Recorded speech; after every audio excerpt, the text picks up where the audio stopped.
কিভাবে আপনারা আপনাদের স্মার্টফোনের কলগুলো বা এসএমএস গুলো কেউ হ্যাক করেছে কিনা, এবং যদি হ্যাক করেও থাকে তাহলে কিভাবে সেটা আপনি রিমুভ করবেন।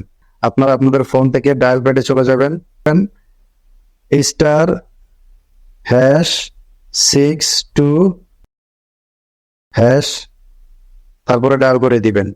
দেখেন এখানে একটা নোটিফিকেশন চলে এসেছে, উপরে হেডলাইন দেওয়া আছে কল ফরওয়ার্ডিং, তারপর নিচ থেকে আপনার আছে ভয়েস ডাটা ফটোটা। আপনার এখানে সবগুলো অপশন যখন দেখবেন আপনি নট ফরওয়ার্ডিং এভাবে থাকে, তাহলে আপনি বুঝবেন আপনার নাম্বারটি সেভ জোনে আছে, আপনার নাম্বারটি কেউ হ্যাক করেন।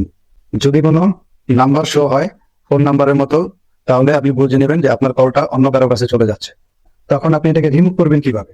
তো আপনারা আবারও চলে যাবেন ডায়াল প্যাডে গিয়ে আপনারা টাইপ করবেন ##002#, আবার ডায়াল করবেন।